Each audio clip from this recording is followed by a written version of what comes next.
Hey guys, Miss Lerner here. I'm here today to talk about states of consciousness and to review the activities that were assigned regarding sleeping, dreaming, states of consciousness. Um, a couple of just noteworthy things about sleep in general. Okay, there are really going to be four stages of sleep. Okay, when you go to sleep at night, you will first fall asleep and fall into NREM 1, then NREM 2, then NREM 3, then NREM 2, and then straight up to REM, back to 2, 3, 2, REM, and then um that'll happen like anywhere between 4 and 7 times a night. As the night progresses, NREM 3 sleep is going to decrease, and to make up for that time elapsed, REM is going to increase as well as stage 2 sleep. So it's kind of like a trade-off. Okay, so let's go over this. We had an activity in class like this when we were going over um, states of consciousness. So as far as the brain waves go, remember the waves are just indicative of the electrical activity in your brain. So if I look at an EEG, I can be reasonably certain about what stage of sleep or wakefulness you are in by just looking at that functionality, that readout. And the waves are going to be called a certain wave depending on what stage you are in. So let's talk about this. All right, I had given you a mnemonic, and it was I would sleep except for the bats, duh. Okay, beta, alpha, theta, sleep spindles, delta. All right, so beta waves are going to be the waves that are characterized by wakefulness. So I'm just going to put that right there. Okay. Then alpha is going to be when you get drowsy and you're falling asleep. So anyway, like when you're falling asleep to the beginning of stage 1 will be alpha. Okay. Then stage 1 will alternate with theta waves. So alpha and then theta. Remember, bats. Duh. Stage 2 or NREM 2 is characterized by sleep spindles, which they are just called that because the brainwaves look like a spindle of yarn.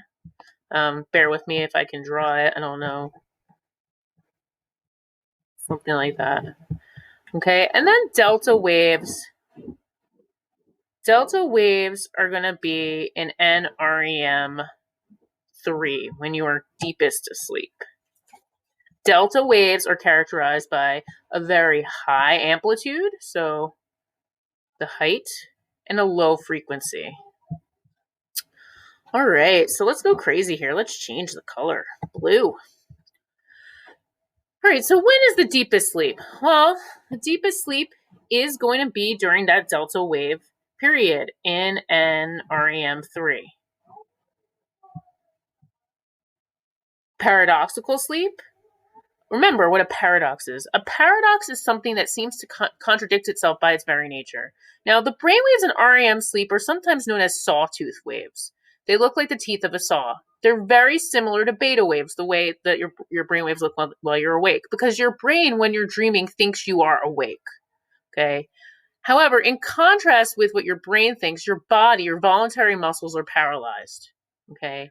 That is why it is a paradox. So we're going to label REM as paradoxical sleep. Hypnagogic sensations like the feeling of falling or hearing something that isn't there are a very, very common feature of NREM 1 sleep. The most restorative sleep, when you're deepest asleep and your free radicals get cleansed and your muscle tissue gets rebuilt, will be in NREM 3 sleep. And somnambulism, it says it should have an M in there, is just a fancy term for sleepwalking. Okay, and that is going to take place when your body is not paralyzed, when you're not really dreaming in NREM 3 sleep. Okay, muscle paralysis, atonia. Well, we talked about that. That has to be in REM, and that's evolutionarily adaptive because it prevents you from acting out your dreams or drawing attention to yourself. Waves highest in amplitude. Well, that would be again in NREM 3. Vivid dreaming is a feature of rapid eye movement. The baseline of the sleep cycle is going to be in an REM2. Spend most time there, kind of like a transition period between, the deeper stages of sleep or stage of sleep and REM. And then the most bizarre dreaming is going to actually happen during your last REM cycle of the night. This sleep cycle tends to have something to do with the events of the day. This is tangentially related to this. This is tangentially related to that. And then by the time it gets to here, it's very, very bizarre. You kind of don't really see the resemblance to your day. So it's kind of agonists are going to be psychoactive drugs that mimic or enhance the effects of certain neurotransmitters. And they do this in one of two ways. They either are going to chemically act as imposters and bond to, the receptor sites of the postsynaptic neuron, just as the typical neurotransmitter would, or they're going to prevent reuptake in the presynaptic neuron, making the neurotransmitter more available in the synapse. Okay, so that being said, the answer here is going to be mimic and produce the same effect as certain neurotransmitters. It is not going to be mimic neurotransmitters and block the receptor sites, because blocking receptor sites is actually indicative of a different term, which we know as an antagonist. Okay. During a normal night's sleep, we are going to pass through the different stages of sleep 4 to 7 times. Activation synthesis theory tries to explain how consciousness emerges out of neural firings, how psychoactive drugs create euphoric effects, the origin and function of dreams, how our mind awakens us after we pass through the sleep stages, or how our consciousness synthesizes all the sensory information it receives. We're going with the origin and function of dreams here. All right, because it's just random, according to this theory, it's just random electrical activity in the pons, okay, that is strung together or synthesized to create a meaningful narrative. Meanwhile, another theory of dreaming, the information processing theory, is going to say that dreams occur during REM sleep as the brain deals with daily stress and events. It's going to, hold on to certain memories and, consolidate them and delete other ones that are unimportant. Okay. The last item in this question: occur only after stressful events, explaining why some people never dream. Everyone dreams. It's just that not everyone remembers their dreams.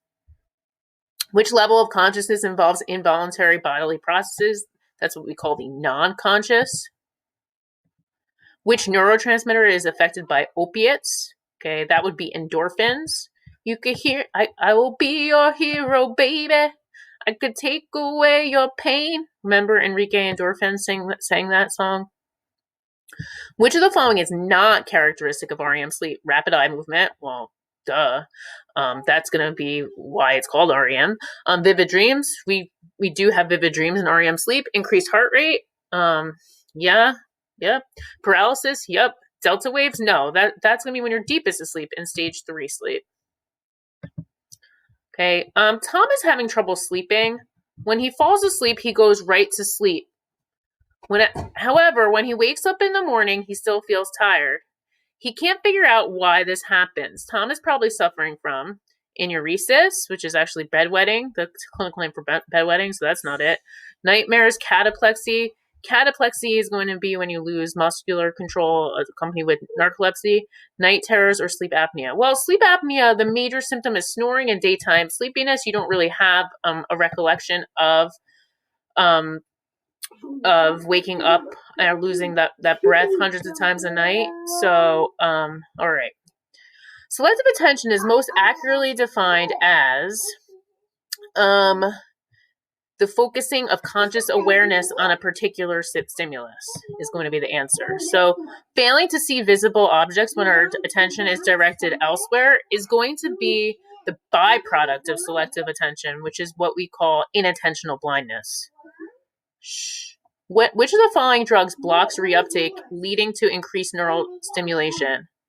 That's going to be cocaine.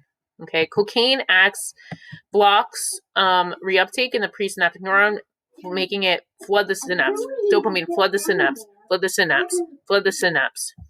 Which part of the brain is important in keeping the forebrain alert and producing a state of wakefulness? Hippocampus, limbic system, hindbrain, reticular formation, or medulla?